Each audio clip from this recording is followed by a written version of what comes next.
উনি সফরে বেরিয়েছেন হাদিস কালেকশনের জন্য। প্রচন্ড শীতের রাত।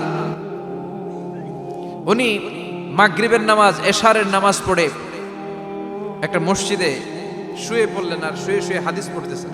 কি পড়তেছেন? কথা বলেন। আর মনে মনে ভাবলেন রাতটা মসজিদে কাটায় দিই, ফজরের নামাজ পড়ে আবার বেরোবো। কিন্তু দারোয়ান এসে বলে মসজিদে থাকতে পারবেন না, ওঠেন।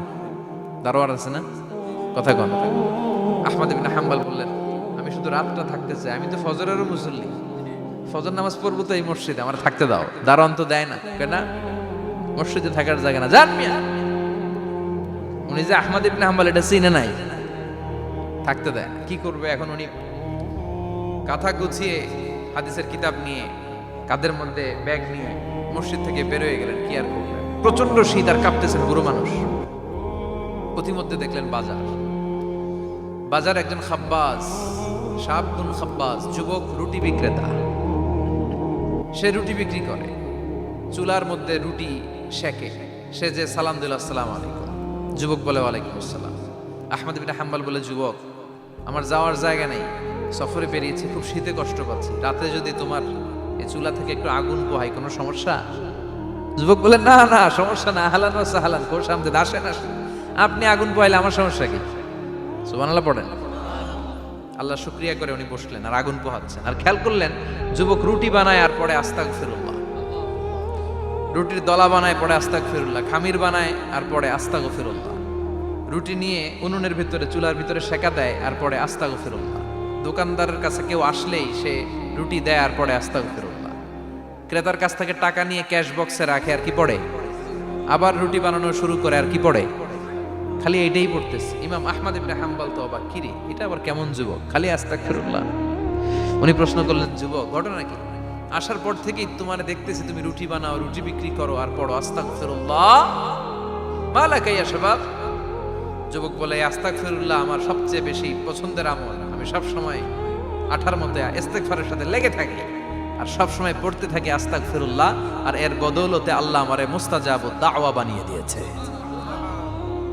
আহমদ ইবনে হাম্বল তো অবাক, আনতা মুস্তাজাবুদ দাওয়া, তুমি মুস্তাজাবুদ দাওয়া, রুটিওয়ালা। আমি এত বছর হাদিস পড়াই, আমিও তো মুস্তাজাবুদ দাওয়া না, আর তুমি রুটি বেচো বাজারে, তুমি মুস্তাজাবুদ দাওয়া, তুমি দোয়া করলে সব কবুল হয়ে যায়। যুবক বলে, না আনা মুস্তাজাবুদ দাওয়া, আমি আমার জীবনে যত দোয়া করেছি কবুল করে নিয়েছে কে? সব দোয়া কবুল করে নিয়েছে আল্লাহ, একটা দোয়া ছাড়া। কয়টা? আহমদ ইবনে হাম্বলের কৌতূহল, কিউরিসিটি আরো বেড়ে গেল। কি? সব দোয়া কবুল হয়েছে, একটা দোয়া ছাড়া। মাযালিকা দোয়া ইয়া শাব, কি সেই দোয়া?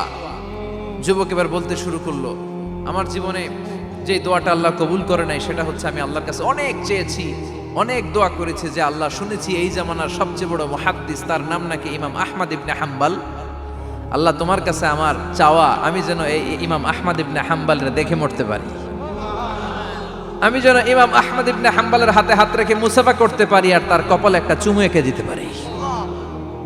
আহমদ ইবনে হাম্বল আবেগপ্রবণ হয়ে গেলেন, চোখের পানি ছেড়ে দিলেন, বললেন, যুবক তোমার এই দোয়াটাও কবুল হয়ে গিয়েছে। আহমদ ইবনে হাম্বলের দেখা আর সাক্ষাৎ পাওয়ার জন্য আহমদ ইবনে হাম্বলের বাড়িতে তোমার যাওয়ার দরকার নাই, আহমদ ইবনে হাম্বল তোমার দরবারে ছুটে এসেছে। আনা আহমদ ইবনে হাম্বল মুহাদ্দিসুদ দাহর, আমি নিজেই আহমদ ইবনে হাম্বল। যুবক চোখের পানি ছেড়ে দেয়, আহমদ ইবনে হাম্বল চোখের পানি ছেড়ে দেয়।